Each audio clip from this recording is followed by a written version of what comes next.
మన తండ్రి కుమార పరిశుద్ధాత్మ దేవునికి వందనాలు స్తోత్రాలు చెల్లించుకుంటూ దేవుడి దినమందు మనకిచ్చిన వాక్యము కీర్తనల గ్రంథము 126వ కీర్తన 5-6 వచనాలు చదువుకుందాం. కన్నీళ్లు విడిచిచు విత్తువారు సంతోష గానంతో పంట కోసెదరు. పిటికెడు విత్తనములు చేత పట్టుకొని ఏడ్చుచు పోవు విత్తువాడు సంతోషగానం చేయుచు పనులు మోసుకొని వచ్చును. దేవుడి వాక్యం ద్వారా మనల్ని దీవించిన గాక. దేవుడు మనకి ఆశీర్వాదం ఇస్తున్నారు. కన్నీళ్లు విడిచిచు విత్తువాడు.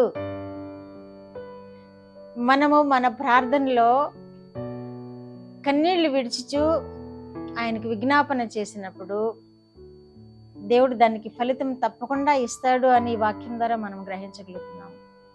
మా వారు కూడా వాక్యాలు బోధించేటప్పుడు మీరు ఒక విత్తనం విత్తండి, దేవుని సన్నిధిలో విత్తనం విత్తండి అని చేరిన విశ్వాసులకు తెలియజేస్తూ ఉంటారు. విత్తనం అంటే మన విజ్ఞాపన, మన మొర, మన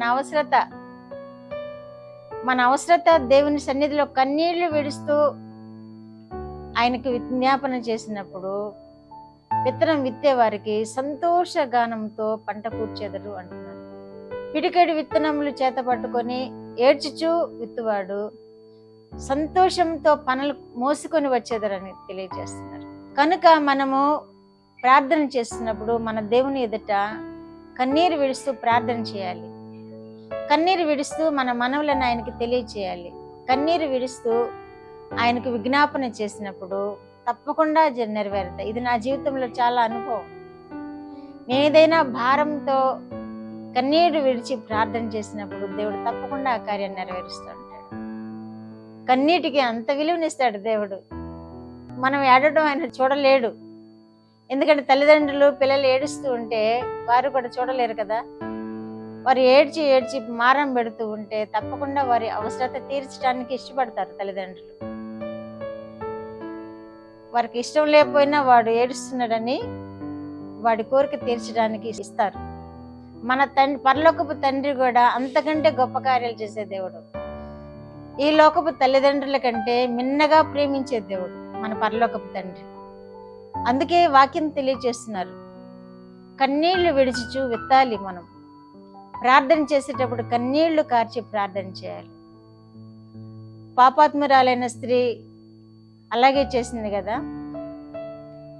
కన్నీళ్లతో ఆయన పాదాలు తడిపింది, తల వెంట్రుకలతో తుడిచింది, విలువైన అత్తరను పూసింది, దేవుని దీవెనలు పొందుకుంది.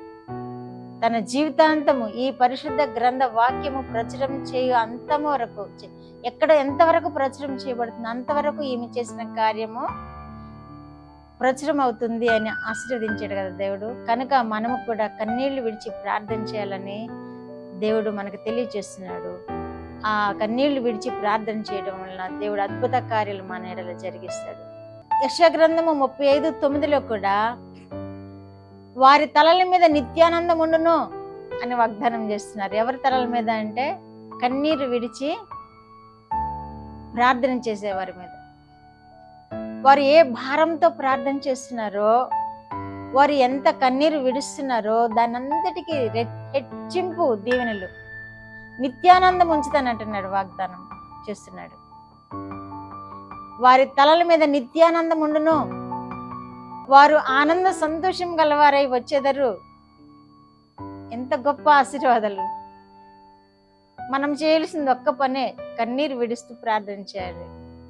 మనకి భారమైన పని ఉంటే తప్పకుండా కన్నీరు వస్తుంది. భారమైన బలహీనత ఉంటే తప్పకుండా కన్నీరు వస్తుంది. భారమైన సమస్య ఉంటే తప్పకుండా కన్నీరు వస్తుంది. కన్నీరు విడిచి ప్రార్థన చేయండి అని వాక్యం తెలియజేయబడుతుంది. అలా కన్నీరు విడిచిన వారికి వారి తలల మీద నిత్యానందం ఉంటుంది. ఇంకా ఆనంద సంతోషములు గలవారే వస్తారు అంటున్నారు. దుఃఖము నిట్టూర్పును ఎగిరిపోవును అంటున్నారు. వారు ఎంతగా దేవుని సన్నిధిలో ఏడుస్తారో అంతగా ఎగిరిపోతుంది. అది ఆశీర్వాదాలు కుమ్మరించబడతాయి. అన్నా కూడా అదే చేస్తుంది కదా. మత్తురాలై ప్రార్థన చేస్తుందా అనే అంత అనుమానం వచ్చేటట్టుగా కన్నీరు విడిచి దేవుని సన్నిధిలో ఎంత మొరపెట్టుకుని ఉంటుందో. ఆమె తల మీద నిత్యానందం ఉంది. ఒక శ్రేష్టమైన బిడ్డకు జన్మనిచ్చింది. అలాగే ఆనంద సంతోషాలు ఆమెకి నింపబడ్డాయి. అలాగే దుఃఖములు ఎగిరిపోయాయి ఆమెకి. అంతగా దేవుడు ఆశీర్వదిస్తాడు మనల్ని కూడా. అట్టి కృప మీరందరూ పొందుకుందరుగాక. ప్రార్థన. మా దేవా, మా ప్రియ పరలోక ప్రభువా, మీరు ఇచ్చిన వాక్యం కొరకు స్తోత్రములు నాయన. మీ కృపాక్షేమముల కొరకు మీకు స్తోత్రములు.